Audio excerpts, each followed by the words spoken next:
जैसा कि आप जानते हैं कि फेस्टिवल ऑफ डेमोक्रेसी शुरुआत हो चुकी है यहाँ और मैक्सिमम पार्टिसिपेशन लोगों की दिख रही है। उसी तरीके से उस फेस्टिवल में मैंने भी पार्टिसिपेट किया है और अपना फॉर्म फिलअप किया है।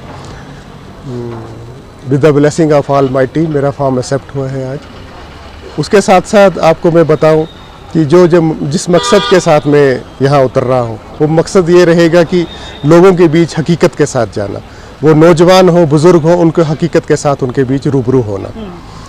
और दूसरा सबसे बात, तनकीद को मैं पीछे एक तरफ रख के कैंपेन में जाऊंगा किसी पर, क्योंकि सब मेरे जो कैंडिडेट्स खड़े हैं उनमें काफ़ी मेरे बुज़ुर्ग भी हैं। तो जो पिछले 10 साल से मैंने गुलमर्ग के लिए किया है, जो मैंने गुलमर्ग के लिए जितना भी काम किया है वो सामने रखूँगा। अगर लोगों को लगा कि मैंने गुलमर्ग के लिए कुछ किया है और आगे मैं कर सकता हूँ तो लोग मुझे वोट डालें।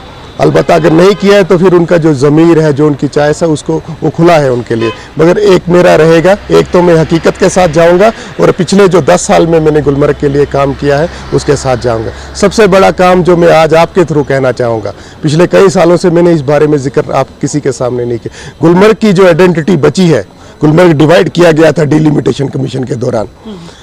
मैं ही था वो अकेला शख्स। अगर इस चीज़ को मैं चैलेंज करता हूँ, अगर इस चीज़ को कोई जुटला सकता है तो मैं अपना फॉर्म विड्रा करूँगा।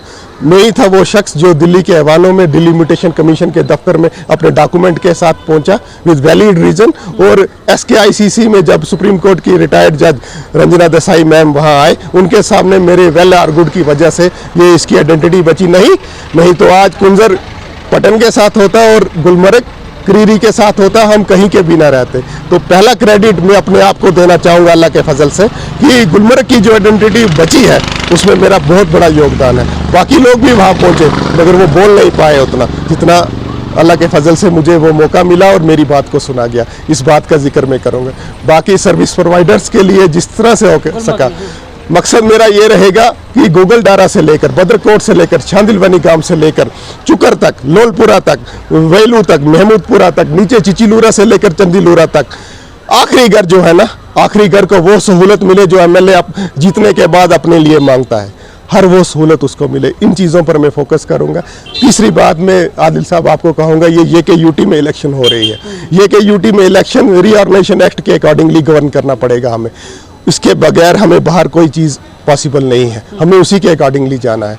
जो लोग आपके बीच वो लेकर आ रहे हैं कि हम 3 पॉलिटिकल प्रिजनर्स को बाहर लाएंगे, ऐसा कोई मैंडेट उनको नहीं है। 370 की बात करूं तो 370 स्क्रैप्ड हुआ है कॉन्स्टिट्यूशन ऑफ इंडिया की किताब से और उसको इंडोर्स किया है सुप्रीम कोर्ट ऑफ इंडिया ने। मुझे बताइए, जब कोई चीज़ किताब में ही नहीं है तो आप कहाँ से इसको रिस्टोर करेंगे। दूसरा, पॉलिटिकल प्रिजनर्स की बात करते हैं, उस बारे में मैं आपको आज ही क्लियर कर देना चाहूँ, मैं ये नहीं कर पाऊंगा क्योंकि मेरे पास मैंडेट ही नहीं है KUT में कि मैं किसी प्रिजनर्स को बाहर ला के दे सकूँ। वो कानून अपना जो उसका कोर्स होता है उस कोर्स के अकॉर्डिंगली ही आ पाएंगे। इस बारे में ये झूठी अफवाहें ना फैलाएं और लोगों को गुमराह ना करें। रीज़न दिया, मैं आवाम से मैंने ये रिक्वेस्ट की है, जब भी कोई आपके सामने आए उसको क्वेश्चन करिए, सवाल करिए और जवाब लीजिए। यही मैं कहूँगा पूरे इलेक्शन के दौरान जब भी कोई मैं भी आऊँ, उनको बिठाइए, उनके भाषण नहीं सिर्फ सुनना है, उनसे सवाल करिए और उनसे जवाब लीजिए कि जो बातें आप बोल रहे हो वो हकीकत के कितने नज़दीक है।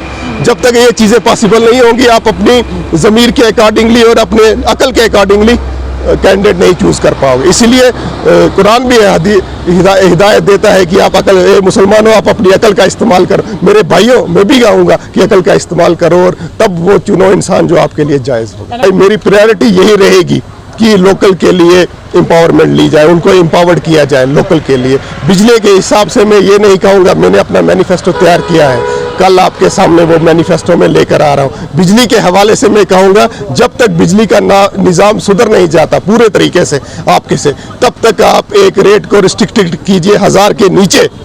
ये फ्री वाला जो बात कर रहे हैं, मैं इसमें कल आपसे मैनिफेस्टो के दौरान डिक्लेयर करूंगा कि क्यों ये पॉसिबल नहीं है। मगर मैं ये कहना चाहता हूं कि आप रिस्ट्रिक्ट करिए एक बिल को 1000 के नीचे कि आम आदमी भी को भी सहूलत पहुंचे और वो किराया टाइम पर दे सके, जिसमें रेवेन्यू भी कहीं फिजिकल डिफिसिट ना हो जाए। और दूसरी बात रही माइनिंग की वजह से, उनसे बैठकर बात की जाएगी और उनको अलाउ किया जाएगा। यहाँ उनको रोका जाता है, नाजायज तंग किया जाता है, नाजायज किसी को तंग नहीं होने देंगे।